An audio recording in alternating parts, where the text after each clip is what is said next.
कर्नाटक गृह मंत्री के ठिकानों पर ईडी की रेड, डिप्टी सीएम ने दिया वेडिंग गिफ्ट का जवाब। कर्नाटक के गृह मंत्री जी परमेश्वर के ठिकानों पर प्रवर्तन निदेशालय ने सोना तस्करी मामले में छापेमारी की है। यह जांच कन्नड़ अभिनेत्री रान्या राव से जुड़ी कथित वित्तीय अनियमितताओं पर हो रही है। ईडी ने धन शोधन निवारण अधिनियम के तहत राज्य में 16 जगहों पर रेड की, जिसमें परमेश्वर से जुड़े 3 शैक्षणिक संस्थान भी शामिल हैं। इस मामले में डिप्टी सीएम ने कहा कि हाँ, उन्होंने वेडिंग गिफ्ट दिया था।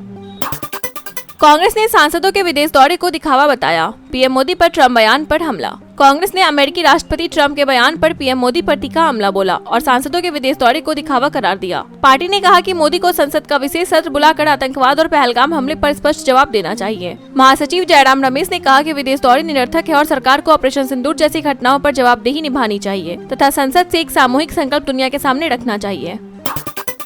सुप्रीम कोर्ट के जस्टिस ओका ने रिटायरमेंट पर जताई असहमति, परंपरा को बताया अनुचित। सुप्रीम कोर्ट के जस्टिस एएस ओका 24 मई को रिटायर हो रहे हैं। विदाई समारोह में उन्होंने कहा कि वे रिटायरमेंट के आखिरी दिन काम न करने की परंपरा से सहमत नहीं हैं और उन्हें रिटायरमेंट शब्द भी पसंद नहीं। जस्टिस ओका ने मुख्य न्यायाधीश से कहा कि वह इस परंपरा को स्वीकार नहीं करते और अपनी सेवा के अंतिम दिन भी बेंच पर बैठकर फैसले सुनाएंगे। उनका मानना है कि इस परंपरा को बदलने में समय लगेगा, लेकिन वे इसे खत्म करने की इच्छा रखते हैं।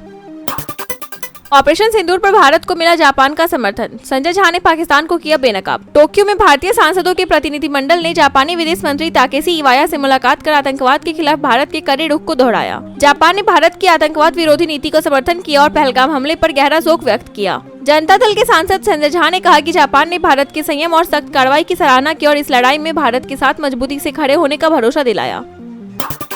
चीन लॉन्च करेगा एडवांस्ड ड्रोन मदरशिप जियोटियान, भारत ने भारतवास्त्र से दी कड़ी चुनौती। चीन जून के अंत तक अपना नया ड्रोन मदरशिप जियोटियान पहली मिशन फ्लाइट पर भेजने वाला है, जिससे उसकी लंबी दूरी की मानवरहित हवाई क्षमता बढ़ेगी। इसके जवाब में भारत ने स्वदेशी काउंटर ड्रोन प्रणाली भारतवास्त्र का सफल परीक्षण कर सुरक्षा तैयारियों का सशक्त संदेश दिया है।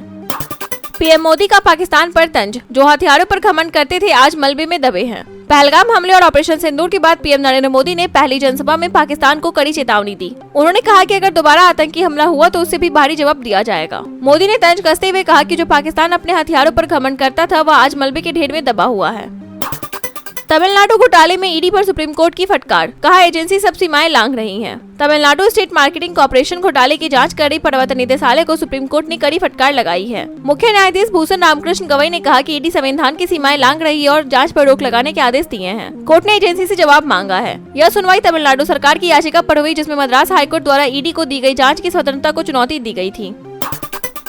ट्रम्प के दावे पर जयशंकर ने तोड़ी चुप्पी, बताया कैसे हुआ भारत पाक सीज फायर। विदेश मंत्री एस जयशंकर ने स्पष्ट किया कि भारत और पाकिस्तान ने सीधे बातचीत कर सीज फायर पर सहमति बनाई है। उन्होंने कहा कि कई देश ऑपरेशन सिंदूर के दौरान भारत से संपर्क में थे। यह बयान अमेरिकी राष्ट्रपति ट्रम्प के उस दावे के बाद आया है जिसमें उन्होंने कहा था कि उन्होंने सीज फायर कराया है। जयशंकर ने नीदरलैंड में इंटरव्यू में बताया कि भारत ने सभी देशों को कहा था कि अगर पाकिस्तान सीज फायर चाहता है तो उसे सीधे भारत से बात करनी होगी। 10 मई को पाकिस्तान ने भी गोलीबारी बंद करने का संदेश दिया था।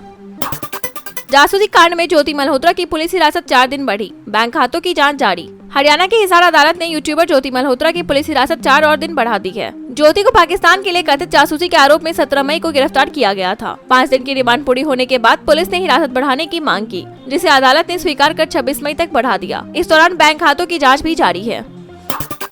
जयशंकर का पाकिस्तान को चेतावनी भरा संदेश, चरमपंथी आसिम मुनीर को लेकर करा रुख। विदेश मंत्री एस जयशंकर ने 22 अप्रैल के पहलगाम हमले के बाद पाकिस्तान की सरकार और सेना प्रमुख आसिम मुनीर को कट्टरपंथी बताया। उन्होंने साफ कहा कि पाकिस्तान में आतंकवादी जहां भी होंगे उन्हें वहीं मार दिया जाएगा। जयशंकर ने ऑपरेशन सिंदूर की पुष्टि करते हुए कहा कि यह ऑपरेशन जारी है और अगर फिर से हमला हुआ तो जवाब भी सख्ती से दिया जाएगा।